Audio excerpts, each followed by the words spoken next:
Nabi itu kata Ibnu Abbas, ini sunnah nih ya, kalau dikerjakan, ikut sunnah Nabi, dikerjakan dapat bukan hanya pahala, dapat cinta Allah.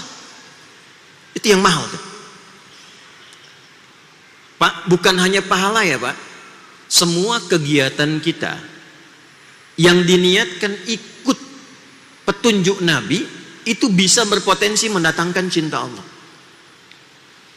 Bangun, ikut cara bangunnya Nabi.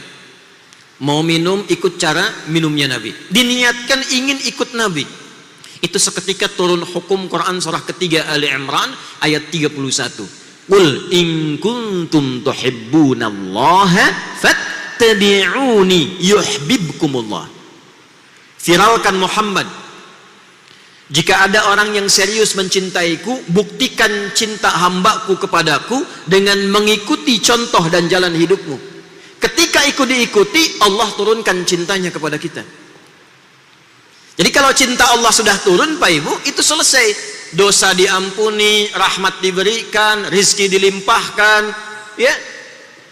Belum kita berpikir minuman sudah dibagikan, itu rahmat itu. Ya, rahmat kan masuk masjid tuh baca rahmat kan, Allahumma ftahli abwaba rahmatika. Ketika rahmat datang, semua datang. Ayo bagikan tuh.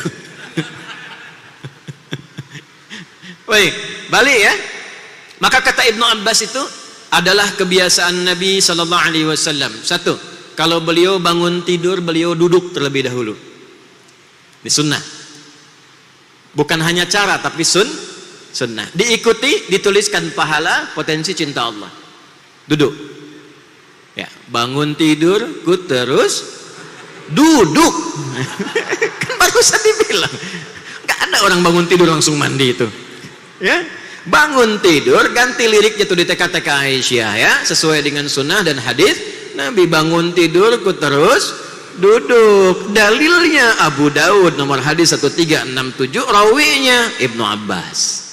Bikin status tuh. Tenang dulu, biarkan darah mengalir. Setelah itu, wa masaha biyadihi min athari naumi, beliau menghilangkan bekas kantuknya dengan bagian tangannya yang bersih. Ini penting kalimat ini karena nanti ada hadis lain, jika Anda bangun tidur maka cucilah tanganmu karena engkau tidak tahu kemana tangan itu berkelana saat engkau tidur itu. Karena itu redaksinya bagian tangan yang bersih, hilangkan bekas ngantuk. Jadi bukan langsung baca doa, kantuknya hilang dulu supaya baca doa dalam keadaan sadar, paham tentang apa yang dibaca. Jadi bukan kita baru bangun kondisi ngantuk langsung baca doa. Biasanya kalau bangun jam 3 alhamdulillahilladzi ahyananya iya, tapi begitu amatana panjang. Alhamdulillahilladzi ahyana, masih jam 3. Ba'dama amatana, nah, begitu amatana dibuka udah jam 5 tuh. Nggak sadar. Apalagi adzannya yang subuh itu naumnya yang panjang. Di Madinah Ustaz sholatnya yang panjang kan? Saya kemarin di Madinah tuh saya cek lagi, oh betul sholatnya yang panjang pas adzan subuh tuh. As-salatu khairum minan naum. Masjid Nabawi. Begitu ke Sidoarjo kenapa naum yang panjang? As-salatu khairum minan naum. Tidur lagi kita. Karena itu kita sadar dulu, sadar, hilangkan bekas ngantuk. Nah ini poinnya. Kalau kita pindah ke Al-Bukhari, riwayat Mu'adz bin Jabal dan Jundub bin Junadah radhiyallahu taala anhuma, diseling dengan doa dulu, alhamdulillahilladzi ahyana ba'dama amatana wa ilaihin nusyur. Itu belum selesai. Setelah itu faqara'a khawatim Ali Imran, maka beliau mengajarkan kita membaca, menelaah 11 ayat terakhir surah Ali Imran. Itu sudah rutin Pak.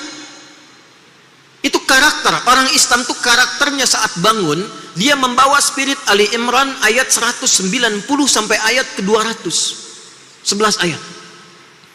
Inna fi khalqis samawati wal ardi wa ikhtilafil laili wan nahari la ayatin li ulil albab. Jadi kita baru bangun sudah diminta oleh Al-Quran, dituntun oleh Nabi untuk menjadi pribadi ulul albab. Baru bangun. Anda boleh cek kitab suci manapun yang dianggap suci di muka bumi. Tidak ada satupun kitab yang disucikan di muka bumi ini yang mengajar, membimbing, mengarahkan pemeluknya baru bangun menjadi pribadi intelektual ulul albab. Itu tidak ada. Kecuali Al-Quran. Quran surah 23. Ada manusia yang sedang berpetualang di bumi tapi dia pewaris surga Firdaus.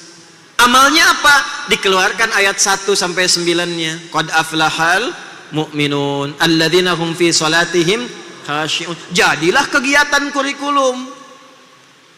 Ingat, bukan profesi. Penghuni surga Firdaus itu profesinya banyak. Bisa dokter, bisa camat, bisa lurah. Tapi punya karakter. Apa karakternya? Kalau sholat khusyuk. Kalau sekedar sholat, surga biasa. Tapi kalau ingin Firdaus, belajar khusyuk menikmati sholat. 1. Walladzina hum 'anil lagwi mu'ridun. Yang enggak penting tepikan. Ini bermanfaat, berkata bermanfaat, katakan. Mendengar ada manfaatnya, dengarkan. Yang tidak ada manfaatnya, dia jauhi. Itu karakter namanya. Profesinya boleh apa saja. Turunkan itu ke bumi. Jadikan panduan dalam berkehidupan. Maka itu yang dimaksud kurikulum akhirat. Jadi ketika meninggalkan dunia, siap dengan bekal akhirat. Firdaus sudah menunggu. Karena persiapan bekal kita siapkan dari sekarang. Dunianya tidak hilang. Minumnya tetap sama. Makan tetap makan. Kerja tetap kerja. Hanya bedanya, kerja di tempat yang sama. Ada yang tidak sholat, ada yang sholat, ada yang sholatnya khusyuk. Itu yang kita siapkan. Nah itulah ulul albab. Itu sebabnya ketika kita bangun, kita katakan, Alhamdulillahilladzi ahyana ba'dama amatana wa ilaihin nusyur. Ya Allah, terima kasih Engkau berikan padaku kesempatan hidup saat ini sesuai ajalku. Walaupun Engkau tahan sementara tadi dalam tidurku. Perhatikan kalimatnya, perhatikan. Aku berjanji sekarang akan menyebar di dunia mencari persiapan bekal untuk pulang kepadamu. Nusyur itu menyebar untuk kembali. Wa ilaihin nusyur, aku sekarang ingin menyebar untuk cari bekal persiapan pulang kepadamu. Jadi kalau Anda bangun tidur baca doa itu kemudian maksiat, itu khianat kepada doanya.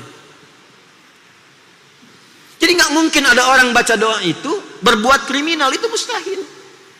Karena dia komitmen. Allah kemudian ngasih panduan. Oh, kamu ingin cari bekal? Ini cari bekalnya ya. Cari bekal yang membuat engkau semakin dekat denganku. 1. Kedua, pahami tentang esensi kehidupanmu di muka bumi. Lalu tanya balik, merencanakannya bagaimana ya Allah? Teruskan ayatnya. Alladzina yadhkuruna Allaha qiyaman wa qu'udan wa 'ala junubihim wa yatafakkaruna fi khalqis samawati wal ardh. Nah, saya mau sampai ke situ.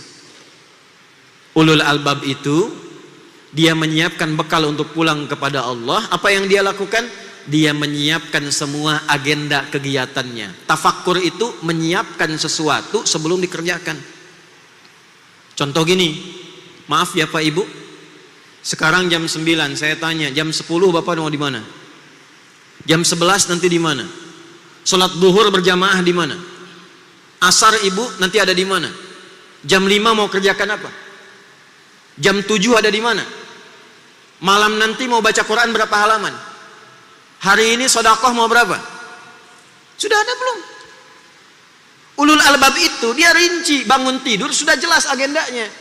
Maka itu waktunya disebut dengan subuh. Subuh itu dari kata asbah, yang sudah siap rencana dan kegiatannya. Nah, dalam rangka merencanakan kegiatan itu mesti ada titik pusat yang membuat kita semakin dekat dengan Allah, yang menjadikan kegiatan kita terkoreksi, yang menjadikan semua aktivitas kita menjadi tenang kembali, yang membuat kebahagiaan kita datang dengan cepat. Mesti ada satu titik yang kalau kita ada persoalan balik ke situ lagi. Kalau kita ingin memulai dimudahkan datangnya ke situ. Itulah masjid.